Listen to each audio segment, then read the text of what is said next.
Hi, if you're new to my channel, then welcome. My name is Matty, and I make weekly content on fitness through the lens of a male model, physiotherapist, and qualified personal trainer. I've also been training consistently for the last 10 years, and I practice what I preach, i.e. I'm in really good shape pretty much all year round. In this video, I will be talking about why rest and recovery days are so important, how they benefit you, things you should avoid, and things you can do on a rest or recovery day. So first, let's define what a rest day is.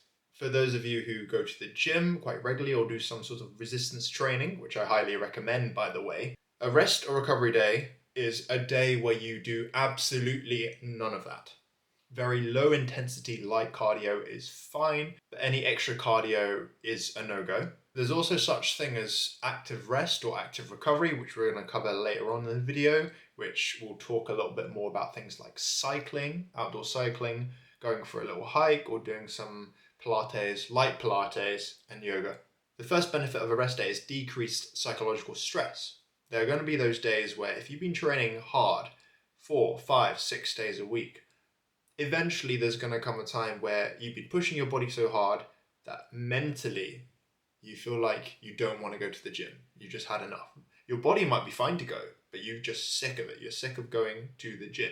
You might also experience some neuromuscular fatigue, also known as CNS fatigue. Your reaction times can slow and you can struggle to get the same weight that you're able to do normally up. The second benefit of taking a rest day is decreased systemic fatigue. Anytime you train with some intensity for a prolonged amount of time, you're not resting. You might feel physically that you just don't want to train. You might feel like your body can't handle it. And this isn't being a pussy. This isn't refusing to go to the gym. You know, there are going to be days when you're going to have to go when you're feeling sore. But this is after a period of consistent, consecutive training, hard training without taking a break. Now, the third benefit of taking a rest day is, of course, the time off will allow your muscles to repair. It will allow them to recover, adapt, and grow. One of the things people forget is that we don't get stronger when we're training. We actually get stronger when we're resting after training. Let's talk about some things that you should avoid on a rest day. We talked about extra cardio or even extra intensive mental work, because this is going to elevate levels of cortisol, which is going to slow down your recovery. I see a lot of people talk about hot or cold treatment. So cryotherapy, having an ice bath, having an ice shower, cold shower in the morning, which I have done for the last several months, by the way, apart from on Sundays. The reason for that is I don't find cold showers relaxing. So I have one day off from cold showers.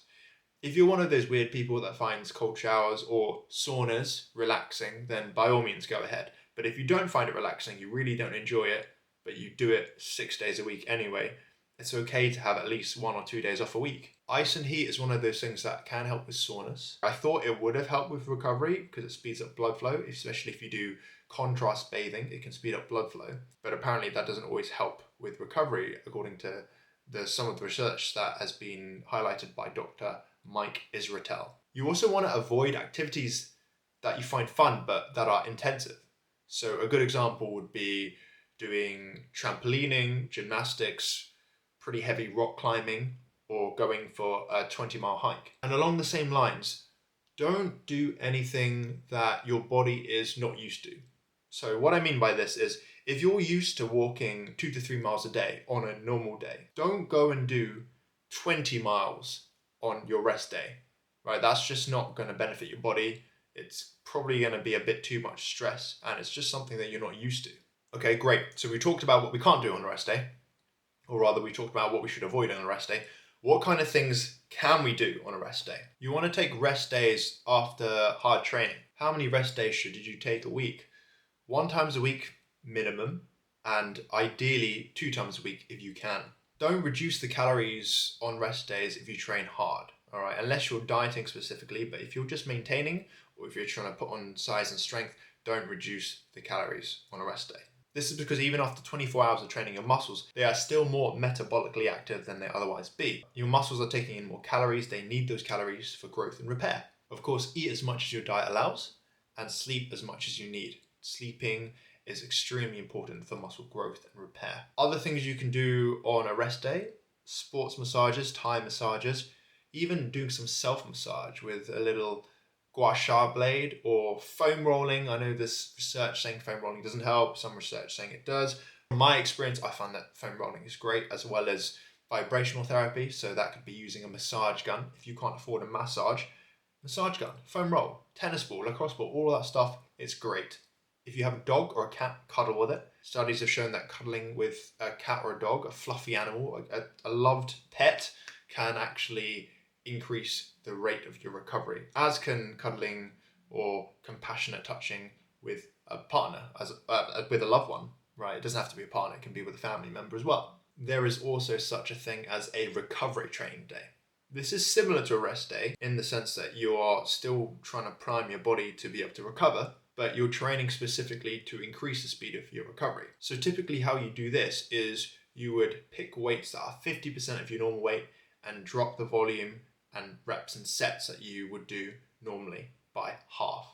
Right, so you're doing half of what you normally do. Everything is 50%. This way, you're not stressing the body. It gets more blood flow to your muscles, your tendons, and your ligaments, so it is speeding up recovery. And it can preserve muscle mass during multi-day rest periods, i.e. if you're doing more than 3 days of rest. And perhaps most importantly for strength athletes such as power lifters and strongmen, it actually can improve technique because that's all you're able to focus on. So as we briefly discussed just a second ago, if you are a strength athlete, a power lifter, a strongman, then you might use a recovery training day. This allows the training of technique without stressing your body, because strength is a skill and you get stronger by practicing the skill, right? You get better at a skill by practicing it. From my physio background, I would say that this is also a very good idea if you are recovering from an injury, if you have a very minor injury or a little niggle here or there. By taking a few days off and then doing a active recovery day, you're still going to be working those muscles, but not increasing your risk of making the injury worse, allowing yourself to heal quicker from the injury. But of course, this should only really be used if you're taking more than 3 days off. For most people who are taking 2 days off, if you're just taking the weekend off, just have a rest day. It's a nice psychological break and you don't have to think about training. Currently, I don't use recovery days anymore. I've even stopped doing deload weeks. I actually just take the weekend off and I'm fine, fresh to go on Monday. How do you actually time your rest days? Well, if you train 4, 5 or 6 times a week, then of course you can spread out your rest days. So you have one rest day in the middle of the week and one rest day at the end of the week. You can also do 2 rest days consecutively. So having Saturday, Sunday off and then training again. For me, I take 3 rest days a week. I have a Wednesday off as well as a Saturday and Sunday. Now this works really well for me for my busy schedule, and I feel like I'm always fully recovered. I don't even need to take deloads. This is actually one of the reasons why I've stopped taking deloads, because I don't feel like I need to anymore. I feel fresh. After the weekend, I'm fresh, ready to go again. It is a bit of a game changer if you can take 2 rest days in a row, Saturday and Sunday. So what exactly is optimal? How should you structure your rest days? Well, as we just talked about, having the weekend off is good, right? It makes a natural end to the working week. Monday to Friday, you're working hard, you're training hard. Saturday, Sunday, you might want to go away with the missus. You might want to see friends. It allows you to have a bit of a life. That's if you choose to do it on the weekend. You can also have a day or 2 off after you've trained your heavy movement or the movement that you're prioritizing. For instance, if you are training legs, if you're trying to grow your legs, trying to get stronger at the squat or the deadlift, then after you squat or deadlift, have a day or 2 off to fully recover before your next training session. Alternatively, you can have 1 or 2 rest days before you actually train the body part that you're prioritizing, before you train the lift that you find most important. So if you are prioritizing a bench press, you could have Saturday, Sunday off, for example, and then train bench press on Monday. You'll probably be at your strongest and the most fresh then. I sincerely hope that you've enjoyed this video. If you want to see more videos like this from me, I'm going to be posting weekly fitness content through the lens of being a model, a qualified specialist physiotherapist, and a qualified personal trainer. Then why not consider subscribing, and I'll catch you guys in the next one. I'm on my own, broken alone. I feel the rain crashing down all around this empty town. I'm searching for the lost and found.